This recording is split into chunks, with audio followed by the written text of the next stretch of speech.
बच्चों, आज हम लोग पढ़ेंगे क्लास 11 केमिस्ट्री में चैप्टर 3 तत्वों का वर्गीकरण तथा गुणधर्मों की आवर्तिता में आज हम लोग पढ़ेंगे दीर्घाकार आवर्त सारणी। आज इसको इंग्लिश में modern periodic table of the element long form बोलते हैं। आज इसी के बारे में स्टडी करेंगे। अभी तक हम लोगों ने जो पढ़ा था वो मेंडलीव के आधुनिक आवर्त सारणी के बारे में पढ़ा था। आज हम पढ़ेंगे कि दीर्घाकार आवर्त सारणी क्या होता है। यहाँ पर कह सकते हैं मोजले के आधुनिक आवर्त सारणी के बाद बोर ने तत्वों के इलेक्ट्रॉनिक विन्यास, भौतिक तथा रासायनिक गुणों में एक घनिष्ठ संबंध स्थापित किया कि जिन तत्वों के बाह्य कोश का इलेक्ट्रॉनिक विन्यास समान होता है, उन तत्वों के गुण भी आपस में क्या होंगे, वो समान होंगे। जिन तत्वों के बाह्यतम कोश के इलेक्ट्रॉन समान हैं, बाह्यतम कोश का इलेक्ट्रॉनिक विन्यास समान है, तो वो तत्व देखेंगे वो एक जैसे गुण प्रदर्शित करेंगे। कह सकते हैं इस प्रकार बाह्य कोश के इलेक्ट्रॉनिक विन्यास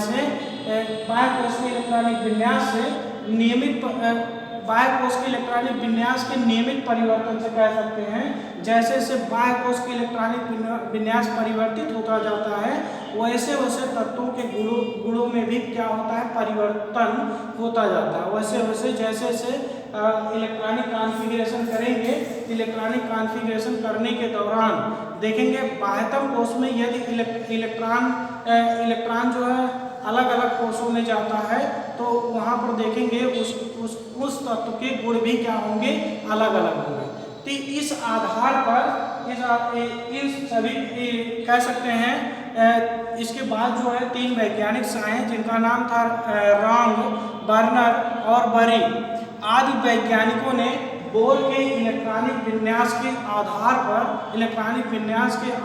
पर तत्वों को इलेक्ट्रॉनिक विन्यास के बढ़ते, यानी कि जो तत्व रखे गए हैं सभी एक इलेक्ट्रॉनिक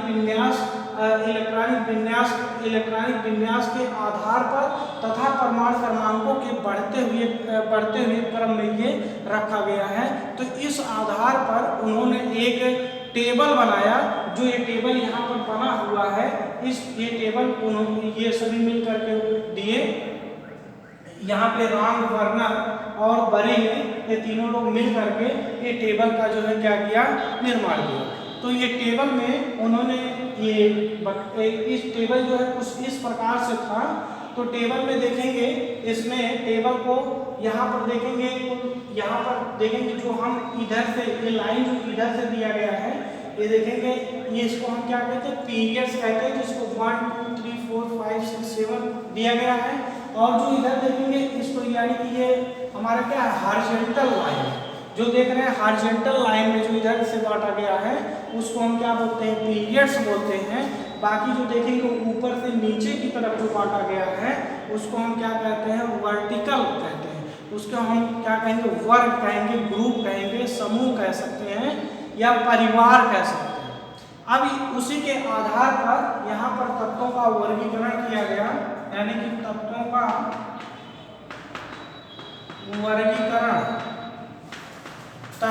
यहाँ पर वर्गीकरण किया गया, यानी कि तत्वों का वर्गीकरण देखेंगे। यहाँ पर ये दीर्घाकार आवर्त सारणी में इन्होंने 2 पार्टों में बांटा, एक वर्ग में, एक आवर्त में। सबसे पहले हम वर्ग की बात करते हैं। तत्वों का वर्गीकरण जो हुआ ये 2 पार्ट में, एक वर्ग में हुआ, एक वर्गों में हुआ, और दूसरा जो किसमें हुआ, आवर्त में। वर्ग को क्या आप कहते हैं, वर्ग को ग्रुप भी कह सकते हैं, ग्रुप कहते हैं, और इसको क्या कहते हैं, पीरियड्स कहते हैं। यहाँ पर ये ग्रुप्स कहेंगे, इसको क्या कहेंगे, पीरियड्स कहेंगे।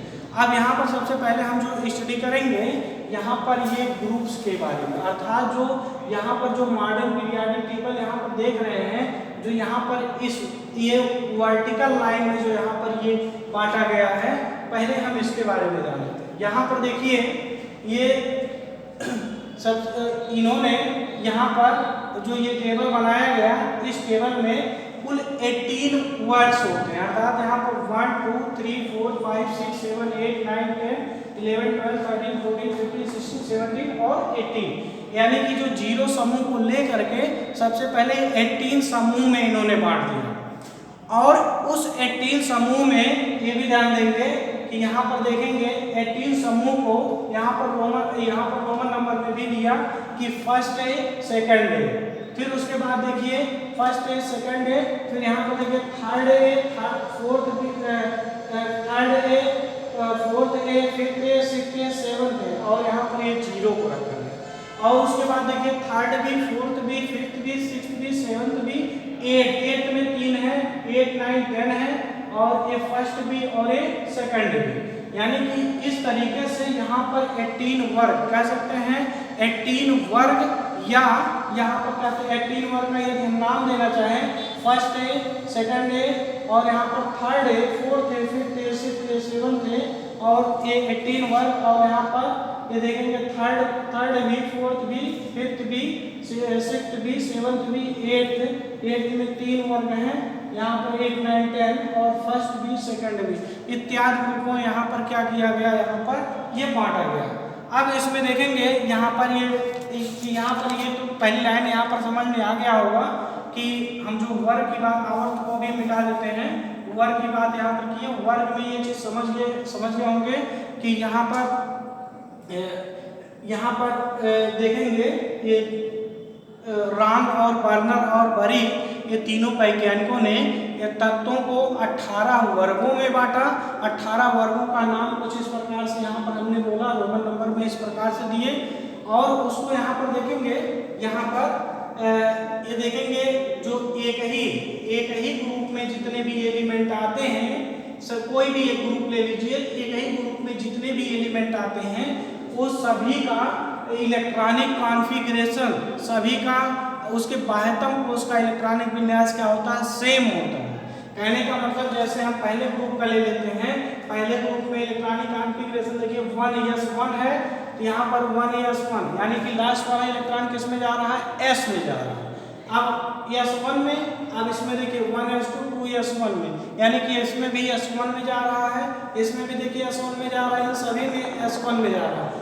ऐसे इसमें देखिए s2 में, 3s2 में, 4s2 में, 5s2 में, 6s2, यानी कि जो ग्रुप जिसमें जा रहा है, तो यानी कि यहाँ पे लास्ट वाला इलेक्ट्रॉन जो है, उसी लास्ट का इलेक्ट्रॉन जो है यहाँ पर एक ही यहाँ पर सबसेट में जा रहा है। तो इसलिए कह सकते हैं एक ही ग्रुप के जितने भी एलिमेंट हैं ये गुणों में काफी समानता रखते हैं। तो इस आधार पर उन्होंने अलग अलग यहाँ पर ग्रुपों में, जैसे हमने यहाँ पर एग्जाम्पल दिया कि पहले ग्रुप और सेकंड ग्रुप पे लास्ट का इलेक्ट्रॉनिक कॉन्फ़िगरेशन यदि किया गया, तो यहाँ पर 1s2 2s1, यहाँ पर लास्ट का इलेक्ट्रॉनिक कॉन्फ़िगरेशन किस में जाएगा, इन दोनों का यहाँ पर s में जाएगा। ऐसे ही इन सभी का यदि हम करेंगे, लास्ट वाला इलेक्ट्रॉन यहाँ पर देखेंगे, इसमें यहाँ पर P1 में, यहाँ पर P1 में, यहाँ पर 4P1 में, 5P1 में, ऐसे यहाँ पर देखेंगे ये P2 और यहाँ P2, यानी कि इस तरीके से यहाँ पर इसमें इलेक्ट्रॉनिक कॉन्फ़िगरेशन यहाँ पर करेंगे तो ये आपका इसमें होगा। अब आगे देखते हैं कि जो यहाँ पर 18 वर्ग है, यानी कि यहाँ पर 18 वर्ग में 18 वर्ग का यहाँ पर ये देखेंगे जो सबसे लास्ट में रखा गया है, ये शून्य समूह होता है। ये देखेंगे इसके इलेक्ट्रॉनिक कॉन्फ़िगरेशन ये आपस में भरे होते हैं, यहाँ पर ये आपस में भरे होते हैं, यानी कि यहाँ पर 1s2 और यहाँ पर देखेंगे यहाँ पर ये लास्ट का P, ये देखेंगे 2p6 और 3p6, यानी सभी इलेक्ट्रॉन P में जाते हैं। ये सभी जो है यहाँ पर जीरो समूह में रखा जाता है, उसको हम अक्रिय गैस कहते हैं, हाइड्रोजन यहाँ पर अक्रिय गैस उसे कहते हैं। अब यहाँ पर देखेंगे लास्ट में यहाँ पर देखिए लैंथेनाइड, ये दो टेबल यहाँ पर पीरियाडिक टेबल के बाद ये देखेंगे वर्ग नंबर यहाँ पर 3 में, वर्ग 3 में यहाँ पर एक लैंथेनाइड और एक्टेनाइड के तुरंत बाद, लैंथेनाइड के यहाँ पर देखेंगे तुरंत बाद जो है ये 14 एलिमेंट यहाँ पर जो दिया गया है 14 एलिमेंट, यानी कि तुरंत बाद इसको यहाँ पर ये लेते हैं कि तुरंत बाद जो है यहाँ पर परमाणु क्रमांक 58 से लेकर के परमाणु क्रमांक 71 तक के तत्वों को ये पीरियाडिक टेबल के क्या रखा गया है, नीचे रखा गया है। और देखेंगे उसी प्रकार से ये ग्रुप नंबर 3 में यहाँ पर एक्टिनाइड के तुरंत बाद जो है 14 एलिमेंट अर्थात परमाणु क्रमांक 90 से लेकर के परमाणु क्रमांक 103 तक के तत्वों को ये देखेंगे इसके बाहर रखा गया है। अब उसी को हम यहाँ पर देखेंगे, ये तो था यहाँ पर वर्ग के बारे में। अब हम बात करते हैं यहाँ पर ये आवर्त के बारे में। इसके आवर्त के बारे में जान लेते हैं, ये पीरियड्स के बारे में, पीरियड्स। अब यहाँ पर पीरियड्स के बारे में पीरियड देखेंगे, वर्ग तो हमारा इधर से इधर था, यहाँ पर कुल 18 वर्गों में बांटा गया है। तो 18 वर्गों को जिसमें रोमन नंबर फर्स्ट है सेकंड है इस प्रकार से बांटा गया है। और सभी वर्ग एक ही वर्ग में पाए जाने वाले एलिमेंट के इलेक्ट्रॉनिक कॉन्फ़िगरेशन जो है एक ही यहाँ पर कोष में जाते हैं, जिसकी वजह से सभी में आपस एक ही वर्ग में पाए जाने वाले तत्व क्या होते हैं, उनके गुणों में समानता पाई जाती है। और यहाँ पर देखेंगे उसी प्रकार से यहाँ पर देखेंगे आवर्त की बात करें। आवर्त में देखेंगे ये जो एलिमेंट को रखा गया है कुल 7 आवर्तों में रखा गया है, 1 2 3 4 5 6 7, यहाँ पर 7 आवर्तों में रखा गया है। इस 7 आवर्त में देखेंगे कि इस यहाँ पर प्रत्येक आवर्त एक नई क्वांटम संख्या, यानी कि जो प्रत्येक यहाँ पर ये प्रत्येक आवर्त जो शुरू हो रहा है, हम पीछे पढ़ाए थे प्रिंसिपल यहाँ पर क्वांटम संख्या में आपको बताया गया था प्रिंसिपल क्वांटम नंबर। तो यानी कि यहाँ पर देखेंगे जो जैसे ही पहला पीरियड यहाँ पर ये आपका खत्म हो जाता है, वो उसके बाद दूसरा पीरियड जैसे शुरू होता है वैसे ये दूसरा पीरियड आपका नए n का मान प्रदर्शित करता है, अर्थात प्रिंसिपल क्वांटम नंबर नया को प्रदर्शित करता है। कहने का मतलब जो परमाणु के नाभिक के चारों तरफ इलेक्ट्रॉन यहाँ पर घूम रहे थे, परमाणु के नाभिक के चारों ओर, अर्थात जो ये यहाँ पर पहले पीरियड में था, पहले पीरियड का मतलब यहाँ पर ये पहले वाले ऑर्बिटल में इलेक्ट्रॉन घूम रहे थे। जैसे ही दूसरे आवर्त में आएंगे तो अर्थात यहाँ पे n की वैल्यू क्या था, n बराबर 1 था। अब ऐसे जैसे दूसरे में आएंगे तैसे यहाँ पर ये n की वैल्यू क्या हो जाएगी, 2 हो जाएगी। जैसे ही यहाँ पर इसमें आएंगे ऐसे ही n की वैल्यू वहाँ पर 3 हो जाएगी। ऐसे ही आगे आएंगे इस पीरियड्स में यहाँ पर n की वैल्यू क्या हो जाएगी, 4 हो जाएगी। तो इस प्रकार से यहाँ पर कह सकते हैं नए आवर्त के साथ, यानी कि जैसे ही यहाँ पर नए आवर्त की शुरुआत होती है वैसे ही यहाँ पर देखेंगे यहाँ पर कह सकते हैं नए n का मान प्राप्त होता है। नए अर्थात यहाँ पर प्रिंसिपल क्वांटम नंबर। यहाँ पर कह सकते हैं प्रत्येक यहाँ पर प्रत्येक p उपकोष पूर्ण होने के बाद एक नया सेल में इलेक्ट्रॉन जाता है। यानी कह सकते हैं प्रत्येक p उपकोष पूर्ण होने के बाद यहाँ पर जो अगला इलेक्ट्रॉन जाएगा वो नए आवर्त में जाएगा, अर्थात नए सेल में जाएगा। और जो नया सेल का मतलब वो नए प्रिंसिपल क्वांटम नंबर से शुरुआत होगा। ये चीज़ वहाँ पर देखेंगे। तो इस तरीके से यहाँ पर ये कह सकते हैं। और दूसरी चीज़ देखेंगे प्रत्येक आवर्त का प्रथम तत्व क्या कहलाता है। ये जो यहाँ पर प्रथम ये देखेंगे प्रत्येक यहाँ पर आवर्त का, यानी कि पहले का, दूसरे का, तीसरे का, चौथे का, पांचवें का, छठे, सत्रहवें, प्रत्येक आवर्त का प्रथम सदस्य, ये प्रथम एलिमेंट ये क्या कहलाता है, क्षार धातु कहलाता है। और उस यहाँ पर लास्ट एलिमेंट यानी प्रत्येक आवर्त का अंतिम एलिमेंट यहाँ पर क्या कहलाता है, अक्रिय गैस कहलाता है। ये चीज याद रखेंगे। प्रत्येक आवर्त का पहला तत्व ये क्षार धातु कहलाता है, जबकि अंतिम तत्व क्या कहलाता है यहाँ पर, वो अक्रिय गैस कहलाता है। ये कह सकते हैं।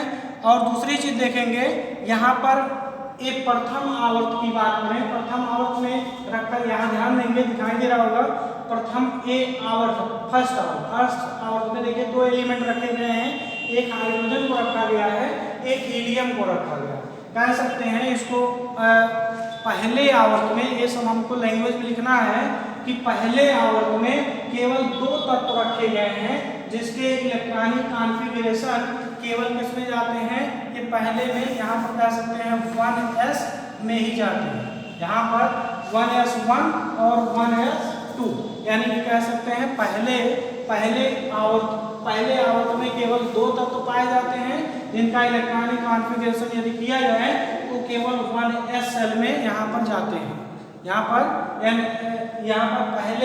पहले सेल में जाते हैं। तो इसे हम क्या कहते हैं, इस आवर्त को अतिलघु आवर्त के नाम से जानते हैं। अतिलघु आवर्त के नाम से जानते हैं, इसको याद रखेंगे पहले आवर्त को। अब दूसरे आवर्त की बात करते हैं। दूसरे आवर्त में देखेंगे कुल 8 एलिमेंट हैं, 1 2 3 4 5 6 7 8, यानी कि दूसरे आवर्त में कुल यहाँ पर 8 एलिमेंट हैं जिसका यदि इलेक्ट्रॉनिक कॉन्फ़िगरेशन किया जाए तो यहाँ पर एक इसमें आएगा, यहाँ पर एक इलेक्ट्रॉनिक कॉन्फ़िगरेशन यदि किया जाए तो यहाँ पर देखेंगे इलेक्ट्रॉनिक कॉन्फ़िगरेशन सभी में किया जाए तो ये 1s 2s 2p, यानी कि ये सभी किसमें जाते हैं, p में, यानी कि इनका इलेक्ट्रॉनिक कॉन्फ़िगरेशन 1s 2s और क्या होता है 2p। इस पहले आवर्त का था। दूसरे आवर्त का इलेक्ट्रॉनिक कॉन्फ़िगरेशन करेंगे 1s 2s और 2p, यानी कह सकते हैं यहाँ पर 1s 2s 2p में, यहाँ पर दूसरे में जाता है।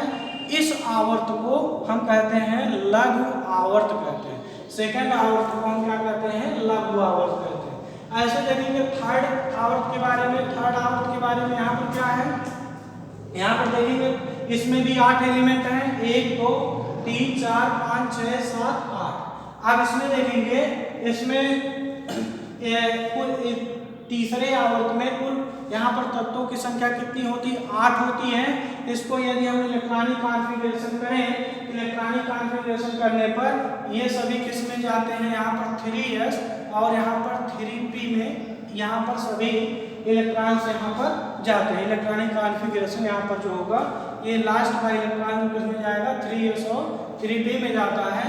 और तीसरे आवर्त को हम यहाँ पर क्या कहते हैं, इसको भी यहाँ पर दीर्घ आवर्त के नाम से जानते हैं। अब आते हैं फोर्थ पार्ट पे। यहाँ पर फोर्थ में, तो फोर्थ पार्ट में यहाँ पर देखेंगे, फोर्थ में हमारा यहाँ पर क्या है, यानी कि फोर्थ में देखेंगे इसमें इस आवर्त में तत्वों में उपस्थित इलेक्ट्रॉन किस में जाते हैं, क्रम से 4s और 3d में। यहाँ पर देखिए 4s में जा रहा है और ये बीच वाला किस में जा रहा है, 3d में जा रहा है। और देखेंगे यहाँ पर किस में आ रहा है, ये 4p में जा रहा है। यहाँ पर ये p में जा रहा है, 4p में जा रहा है। अब ये जो है चौथे आवर्त की बात कर रहे हैं। चौथे आवर्त में कुल यहाँ पर तत्वों की संख्या कितना है, 18 है। 1 2 3 4 5 6 7 8 9 10 11 12 13 14 15 16 17 18, यानी कि इसमें कुल तत्वों की संख्या कितना है, 18 है। तो इसके यहाँ पर इलेक्ट्रॉनिक विन्यास यदि करें तो इलेक्ट्रॉनिक विन्यास करने पर इसके बाद यहाँ पर 4s 3d और 4p में जाते हैं। इसे हम क्या कहते हैं, यहाँ पर देखेंगे इसको लघु आवर्त के नाम से जानते हैं। फोर्थ पार्ट को इसको हम किस नाम से जानते हैं, लघु आवर्त के नाम से। अब आते हैं फिफ्थ में। फिफ्थ में यहाँ पर क्या होता है, फिफ्थ में भी यहाँ पर 18 एलिमेंट पाए जा रहे हैं। यहाँ पर 1 2 3 4 5 6 7 8 9 10 11 12 13 14 15 16 17 18, यानी कि पांचवें आवर्त में भी कुल यहाँ पर तत्वों की संख्या कितनी है, 18 है। अब यहाँ पर यदि इसका इलेक्ट्रॉनिक कॉन्फ़िगरेशन किया जाए पांचवें वाले का, यहाँ पर देखिए इसमें किस में जाता है, 5s में जाता है। और यहाँ पर देखिए 4d में जाता है, ये जो है 4d में। और ये देखेंगे इसमें आगे ये 5p में जाता है। यहाँ पे किस में जाता है, 5p में जाता है। यानी कह सकते हैं कि पांचवें आवर्त में कुल 18 एलिमेंट होते हैं जिसका इलेक्ट्रॉनिक कॉन्फ़िगरेशन किया जाए तो इसमें इलेक्ट्रॉन 5s में जाते हैं, 4d में जाते हैं और 5p में जाते हैं।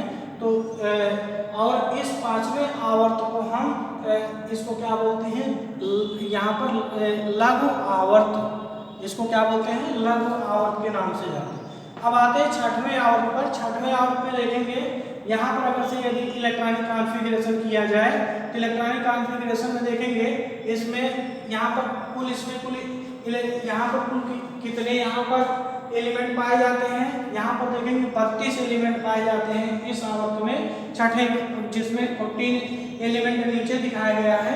बाकी यहाँ पर इसको काउंट करेंगे ये सभी 32 एलिमेंट होंगे। इसका इलेक्ट्रॉनिक कॉन्फ़िगरेशन किया जाए तो इसमें छठवें में यहाँ पर किस में जाएगा, यहाँ पर 6s में जाएगा। और 6s के बाद देखिए यहाँ पर s के बाद यहाँ पर क्या आता है, यहाँ पर d कह सकते हैं, यहाँ पर 4f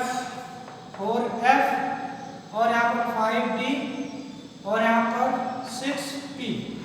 यहाँ पर ये इसका इलेक्ट्रॉनिक कॉन्फ़िगरेशन करेंगे तो 6s 4f 5d और 6p में जाते हैं, जिसे हम क्या कहते हैं, इस आवर्त को यानी कि छठवें आवर्त को हम यहाँ पर क्या कहेंगे, यहाँ पर अति दीर्घ आवर्त। इसको क्या नाम देंगे, अति दीर्घ आवर्त।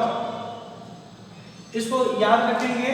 और उसी प्रकार से यहाँ पर देखेंगे आवर्त नंबर 7वें में। आवर्त 7वें में क्या होता है, आवर्त 7वें में भी देखेंगे कुल यहाँ पर एलिमेंट की संख्या कितना है, 18 है। जिसका इलेक्ट्रॉनिक कॉन्फ़िगरेशन हम करेंगे तो इलेक्ट्रॉनिक कॉन्फ़िगरेशन हमारा क्या हो जाएगा, यहाँ पर हो जाएगा 7s और यहाँ पर क्या हो जाएगा ये 5f और यहाँ पर हो जाएगा 6d और यहाँ पर हो जाएगा क्या आगे यहाँ पर हो जाएगा 7। अगर से इलेक्ट्रॉनिक कॉन्फ़िगरेशन करें तो इस प्रकार से इलेक्ट्रॉनिक कॉन्फ़िगरेशन करेंगे तो फिलहाल आपका यहीं तक हो जाएगा इसमें। तो इसमें देखेंगे और बाकी 14 एलिमेंट नीचे रखे गए हैं यहाँ से रदरफोर्डियम से एक्टेनियम, यहाँ पर देखेंगे एक्टेनियम से यहाँ पर आपका एलिमेंट यहाँ पर रखा गया है। अब यहाँ पर देखेंगे इस सातवें आवर्त को क्या कहते हैं, सातवें आवर्त को भी यहाँ पर कहते हैं अति दीर्घ आवर्त के नाम से जानते हैं। ये तो था यहाँ पर modern periodic table of the element long form, यानी कि इस टेबल को आप लोग यहाँ पर अच्छे से इन सभी तत्वों का इलेक्ट्रॉनिक विन्यास आप लोग करेंगे और यहाँ पर सभी एलिमेंट का नाम यहाँ पर याद रखेंगे। और यहाँ पर देखेंगे अब यहाँ पर हम बात करते हैं इस टेबल का जो है, इस टेबल की क्या उपयोगिता है, कह सकते हैं। इसके सबसे पहले दोष के बारे में बात कर लेते हैं। इसमें भी कुछ दोष रह गया है, क्या दोष है उसके बारे में देखते हैं। यहाँ पर देखेंगे इस पीरियाडिक टेबल में, जो यहाँ पर ये मॉडर्न पीरियाडिक टेबल है, इसमें देखेंगे हाइड्रोजन का स्थान जो है निश्चित नहीं है अभी। यहाँ पर ये इसका दोष है। यहाँ पर अगर से modern periodic table long form की बात किया जाए तो यहाँ पर पहला दोष क्या है, हाइड्रोजन का स्थान निश्चित ना होना। और दूसरी चीज यहाँ पर देखेंगे लैंथेनाइड और एक्टेनाइड को और साड़ी से बाहर रखना, ये दो दोष है, इसको याद रखेंगे। अब हम ये दो दोष के बारे में जान चुके हैं। अब हम समझेंगे यहाँ पर इसकी उपयोगिता क्या है, इस आवर्त सारणी की, इस दीर्घाकार आवर्त सारणी की, दीर्घाकार आवर्त सारणी की उपयोगिता।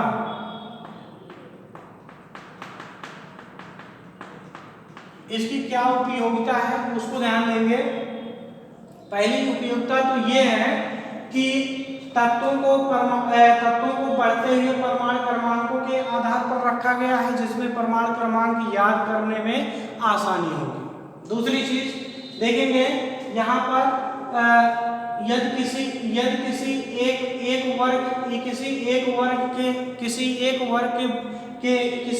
वर्ग के एलिमेंट को यदि हमको उसके विषय में जानकारी है तो उस पूरे भी एलिमेंट को, उस वर्ग में पाए जाने वाले तत्व के पूरे भी एलिमेंट के गुणों के बारे में हम आसानी से व्याख्या कर सकते हैं।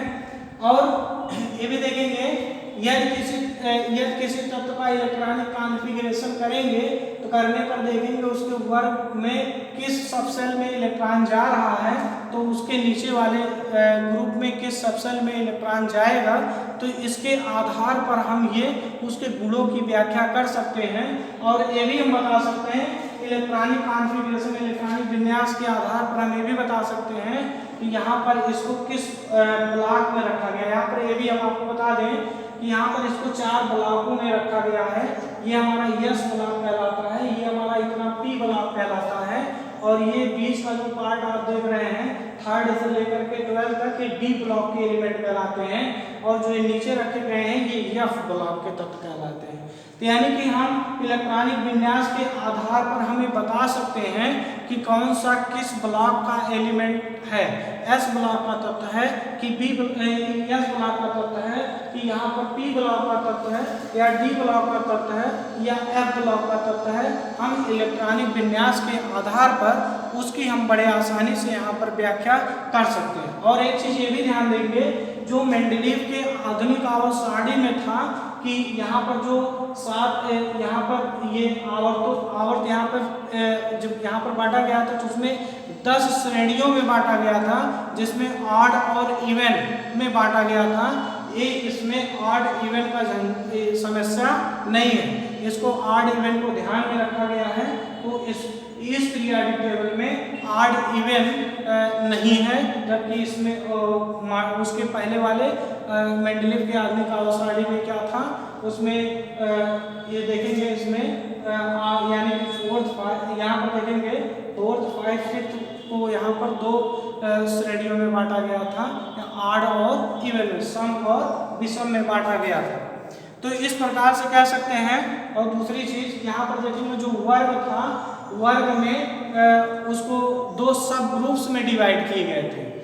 मेंडलीव के आधुनिक आवर्त सारणी में उसमें वर्गों को 2 सब ग्रुप्स में ए और बी में बांटा गया था। उसमें ए और बी में बांटा गया था, यानी कि फर्स्ट ए और फर्स्ट बी और सेकंड ए और सेकंड बी। इस तरीके से यहाँ पर जो हम कॉलम यहाँ पर बांटे थे, तो ये देखेंगे इसमें, जबकि ऐसा नहीं है, इसको याद करने में क्या है, आसानी है उसके अपेक्षा।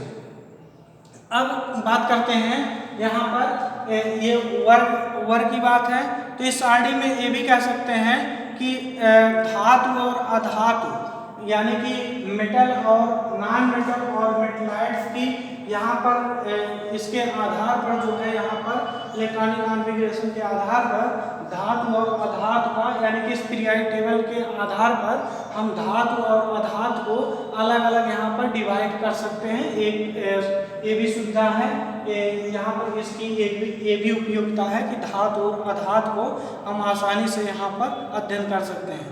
और यहाँ पर कह सकते हैं कि अगर से इलेक्ट्रॉनिक विन्यास के आधार पर किसी भी तत्व के गुणों के बारे में हम वहाँ पर अध्ययन कर सकते हैं, यानी कि उसके गुणों के बारे में उसका अध्ययन बताया जा सकता है। तो इस प्रकार से इस मॉडर्न पीरियोडिक टेबल का यहाँ पर लाभ है। ये हम आपको पहले भी बता चुके हैं कि यहाँ पर इस पीरियोडिक टेबल से एस-पी-डी-एफ ब्लॉक को हम आसानी से हम बता सकते हैं कि कौन सा एस ब्लॉक का है, कौन सा पी ब्लॉक का है, कौन सा डी ब्लॉक का है, कौन सा एफ ब्लॉक का है। इस टेबल को हमको इसको ध्यान में रखना है। तो इस प्रकार से हम यहाँ पर ये सीख चुके होंगे कि यहाँ पर ये जो है मॉडर्न पीरियोडिक टेबल क्या है। तो इसको आप लोग अच्छे से घर पे एक पीरियोडिक टेबल रख करके उसके एक जितना यहाँ पर बताया गया है उसको आप अच्छे से आप रख करके आप स्टडी करेंगे, पूर्ण रूप से ही आपको केमिस्ट्री बहुत अच्छा लगेगा, बहुत इंटरेस्टिंग लगेगा। तो ये इसको आप एक बार देख लीजिएगा घर पे। तो आज के लिए बस इतना ही, धन्यवाद।